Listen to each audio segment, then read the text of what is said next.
And then he will simultaneously try to get New Yorkers to believe that it isn't a spending problem. Of course it's a spending problem. New York City is the biggest sanctuary city within the entire United States, if not the entire world. And look at where that has gotten us. But at the same time, if we don't keep open borders and we allow this spending to continue, there won't be any New York City left.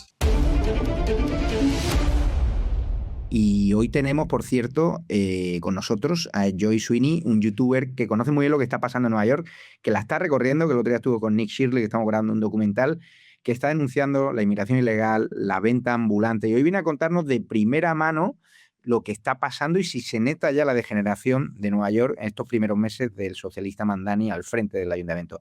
How are you, SWEENY? How are you? Muy bien, al principio, en el primer momento, puedo hablar en español, pero es un poco roto, entonces prefiero en inglés porque eso es malo. To what extent can a mayor like Zoran Mandani sustain a pro-immigration agenda without impacting taxpayers? It's impossible for him to do so. And if you compare in the United States the budget that he just proposed with any other city or state's budget, and the example that has been going viral, which I think is a pretty good one, is if you compare New York City's budget, and that is a city, compared to the entire state of Florida, it dwarfs it. Think about how many roads and public services the state of Florida has versus just one city in New York. And then he will simultaneously try to get New Yorkers to believe that it isn't a spending problem. Of course it's a spending problem. Florida is how many more square miles more than New York City, yet we're spending more than them. And all he wants to do is increase taxes instead of cutting spending.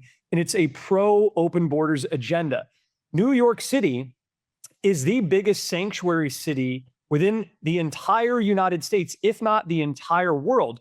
And look at where that has gotten us. Of course, New Yorkers understand that there are migrants who are trying to make a better lives for themselves, and they're trying to come to New York City. I don't blame them. It's the greatest city in the world if we can keep it. But at the same time, if we don't keep open borders and we allow this spending to continue, there won't be any New York City left.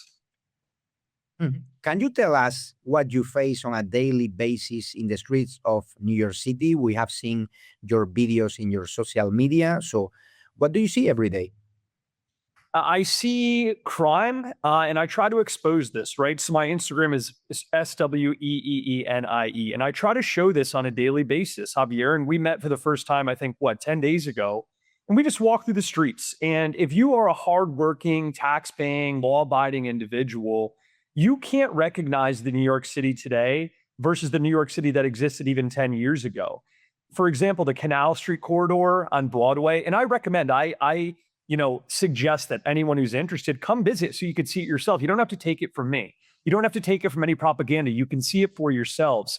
There is blight, there's squalor, there's homelessness, there are decreased property values. On a daily basis, I probably get 50 or 100, depending if I post a video that day, messages from property owners in this area who purchase property, whether it's for a business or for a residence, that are ready to move out of the city because year after year, their politicians have failed them. And all they've seen is their real estate value and their tax dollar just plummeting while taxes simultaneously increase.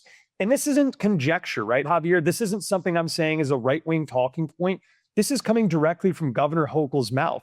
She has gone on talk show after talk show to talk about the budget deficit that exists for one principal reason: hardworking, value-producing New Yorkers leaving because of the increase in taxes. Yet you simultaneously want to increase taxes. It makes no sense. Are you going to be a candidate against Mandani in elections? People ask me this all the time, Javier, and what I always say is this: I wouldn't rule anything out. That's not my necessary intention. I'm just motivated by what I'm seeing going on in New York City politics. And I reached a point where it was just intolerance and fury that made me so frustrated and indignant about what I was seeing with Mamdani and the direction the city was going. And I'm an ideas guy, right? Like, I believe in my political philosophies, and whether that means I ever run for public office or not, That's the jury's out on that, whether I just continue speaking about these issues. I want to try to have some positive impact and some logical and rational impact on the city. Whether or not that means public office is anyone's guess, but I'm not counting anything out.